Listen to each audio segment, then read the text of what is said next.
pengalaman kami bersentuhan langsung dengan Komisi Informasi Daerah itu adalah ketika tanggal 24 Desember 2011 ada 3 orang anak kecil, 3 bocah tenggelam di lubang tambang di Himkokol di Sambutan, Kecamatan Sambutan di Samarinda. Nah, per Januari, 12 Januari kami berkirim surat ke Badan Lingkungan Hidup Kota Samarinda untuk meminta dokumen AMDAL, terutama perusahaan yang ada di Samarinda, khususnya adalah Himkokol yang menenggelamkan 3 bocah tersebut. Nah, surat pertama kami tidak ditanggapi oleh Badan Lingkungan Hidup. Kami berkirim surat lagi pada 2 bulan berikutnya, sekitar bulan Maret, dan itu juga tidak ditanggapi. Kami kemudian berpikir bahwa harus ada cara untuk mendapatkan dokumen ini secara formal, dan itu betul-betul dijamin oleh undang-undang. Kami terpikir bahwa akan ada Komisi Informasi Daerah di Samarinda, tapi setelah kami mencari informasi ternyata Komisi Informasi itu nggak ada di Samarinda, adanya di pusat. Kami sempat berkomunikasi dengan teman-teman di nasional untuk mencoba memasukkan perkara ini di nasional, tapi ternyata tidak. Kami melihat bahwa peluangnya sangat kecil. Di samping masalah biaya, masalah koordinasi juga adalah hal yang sangat berat pada saat itu. Hingga pada bulan Mei kami membaca di media bahwa Komite Informasi Daerah Kalimantan Timur itu sedang melakukan seleksi untuk pemilihan. Ada dorongan teman-teman untuk mendorong teman-teman di NGO untuk masuk di lingkungan itu, tetapi setelah berjalannya masa proses dan seleksi, ternyata teman-teman tidak ada yang masuk. Akhirnya ketika terbentuk pada bulan Mei 2012, kami sebulan setelah itu, sekitar tanggal 12 Juni, kami memasukkan kembali surat permohonan mendapatkan dokumen AMDAL di Badan Lingkungan Hidup Kota Samarinda. Dan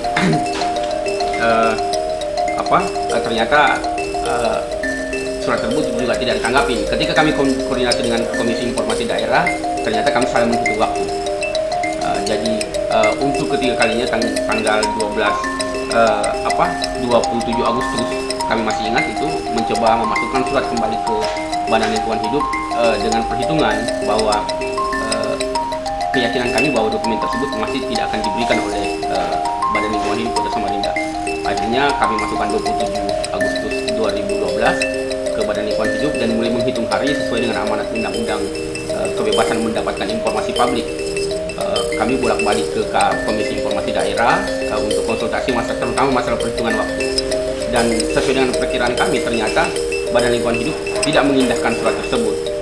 Akhirnya kami memasukkan surat keberatan sesuai dengan alur waktu yang ada di undang-undang kepada Wali Kota Samarinda, bahwa kami membutuhkan dokumen analisis mengenai dampak lingkungan karena permasalahan tambang di Samarinda itu sudah sangat kronik.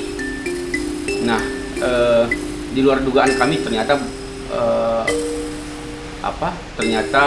Wali Kota Samarinda juga sikapnya sama dengan Badan Lingkungan Hidup, menganggap bahwa dokumen ini tidak boleh diakses dapat disebarluaskan di publik, dan menganggap bahwa ini dokumen yang sifatnya sangat rahasia. Bahkan pernah misalnya Kepala Badan Lingkungan Hidup mengundang secara pribadi teman-teman di Jatam untuk datang, kemudian di forum tersebut dia meminta, Jatam ini sebenarnya siapa sih? Ayo kita buka-bukaan baju, kata dia, karena informasi ini bukan informasi sembarangan. Akhirnya sesuai dengan hitungan waktu, kami memasukkan surat keberatan pertama permohonan sengketa informasi di Komisi Informasi Daerah. Surat keberatan 18 Desember itu tidak ditanggapi, kemudian 19 November 2012 surat tersebut masuk ke Komisi Informasi Daerah. Nah, di Komisi Informasi Daerah kami konsultasi terus-menerus. Dia bilang bahwa kalau sampai surat keberatan ini juga tidak ditanggapi, maka siap-siap kita akan melakukan mediasi untuk sengketa informasi dengan Badan Lingkungan Hidup Kota Samarinda. Nah, 11 Desember 2012 sengketa informasi pertama itu dilakukan dengan mediasi, dan kami sebagai pemohon sengketa, yang termohon adalah Badan Lingkungan Hidup itu ternyata tidak datang pada tanggal tersebut, dengan alasan bahwa dia ke Jakarta. Dia juga tidak mengutus perwakilannya. Akhirnya mediasi pertama dibatalkan. Kemudian tanggal 17 Desember, seminggu berikutnya, mediasi kedua dilaksanakan dan Kepala Badan Lingkungan Hidup Pak Andan itu datang. Tapi di dalam forum kembali dia mengatakan bahwa kami tidak percaya dengan Jatam. Jatam adalah organisasi yang tidak terdaftar di Kertas Maklumat pada katanya. Padahal kalau dia lebih banyak mempermasalahkan masalah administratif, struktur Jatam, kemudian ADRT Jatam, kemudian apakah lembaga seperti Jatam ini boleh mensengketakan pemerintah ketika tidak mendapatkan informasi. Tapi kami pikir bahwa kami mengikuti amanat undang-undang, dan di situ jelas dalam undang-undang jelas bahwa yang berhak mengajukan sengketa informasi adalah organisasi atau badan lingkungan, organisasi yang punya badan hukum, dan jelas Jatam punya notaris.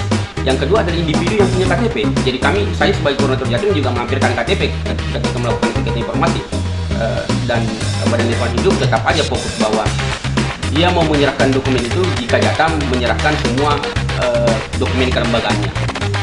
Akhirnya kami sepakati bahwa kami akan kasih, tetapi mediasi ini harus ada hasilnya. Dan di mediasi tersebut Komisi Informasi Daerah berhasil memaksa Badan Lingkungan Hidup untuk menyerahkan dokumen itu, dan disepakati waktunya akan dilaksanakan diberikan 2 minggu berikutnya. Kami minta 2 minggu sebenarnya, tapi Badan Lingkungan Hidup tidak mau, dia minta lebih sebulan.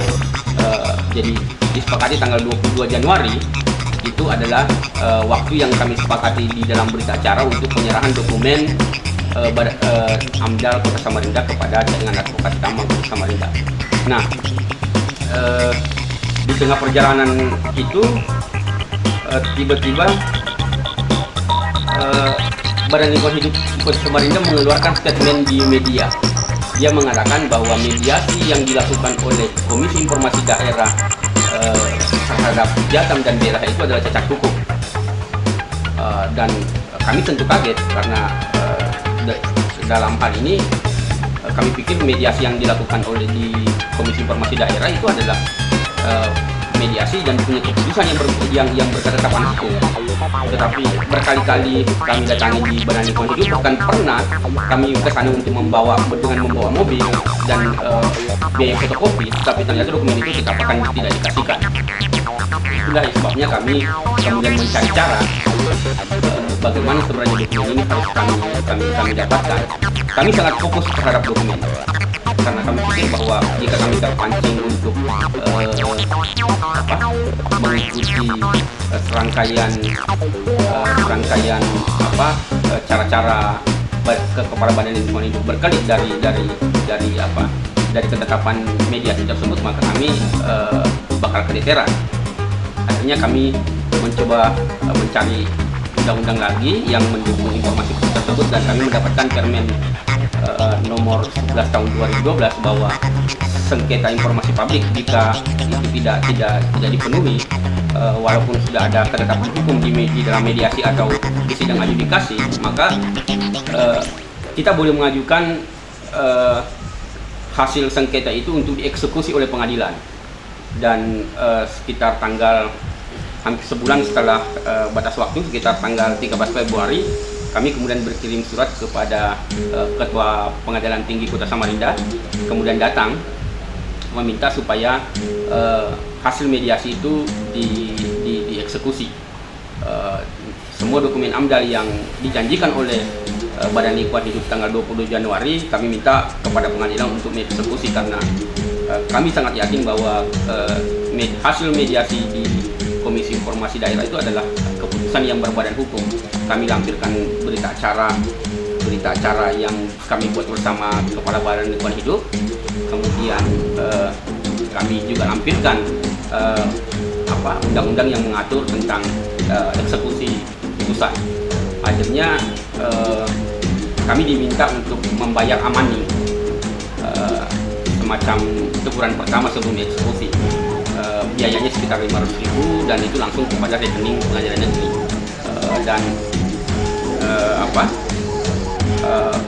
Akhirnya setelah kami bayar, pengadilan negeri Kota Samarinda kemudian tanggal 14 Maret melakukan teguran pertama terhadap Badan Lingkungan Hidup.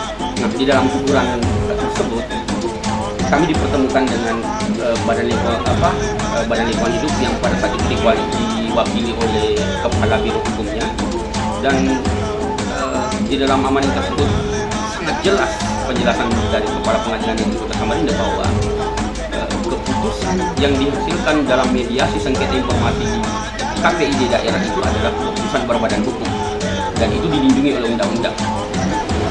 Walaupun pada saat itu Badan Lingkungan Hidup mencoba mengalihkan perhatian atau mengalihkan permasalahan dengan memberi SOP tata cara pengambilan dan permintaan dokumen kepada kepala pengadilan, sehingga SOP yang dibuat oleh Badan Lingkungan Hidup untuk memperoleh dokumen itu dianggap tidak berlaku karena memang tidak ada dalam undang-undang informasi publik. Akhirnya Badan Lingkungan Hidup diberi kesempatan selama 8 hari. Jadi batas waktunya sekitar tanggal 18 Februari, waktunya 18 Februari untuk memberikan semua dokumen itu lewat jurusita pengadilan. Kemudian untuk mencapai tanggal 18 hari itu sebelumnya kami dipertemukan lagi sekali, kemudian disepakati mekanisme pemberian dokumen itu. Akhirnya disepakati bahwa dokumen akan diserahkan kepada kepala pengadilan, kepada jurusita pengadilan negeri Kota Samarinda. Kemudian mereka memfotokopi dan kami mengambilnya di jurusita. Yang kami agak kaget adalah ternyata Badan Lingkungan Hidup Kota Samarinda itu masih mengulur-ulur waktu pemberian dokumen. Jadi dokumen yang sebenarnya jika difotokopi bisa selesai satu dokumen AMDAL bisa selesai 1 hari misalnya, itu diulur-ulur satu dokumen AMDAL menjadi 1 minggu. Dalam artian bahwa jika ada 62 dokumen, karena di Samarinda ada 58 izin usaha pertambangan dan 5 PKP 2B, jadi jika ada 62 dokumen maka dibutuhkan sekitar 62 minggu untuk mengambil semua dokumen AMDAL tersebut. Kemarin kami mencoba untuk mempercepat proses fotokopi itu dan sampai saat ini belum ada keputusan. Dokumen masih tetap diangsur satu dokumen 1 minggu per minggu, dan itu serah terimanya dilaksanakan setiap hari Rabu.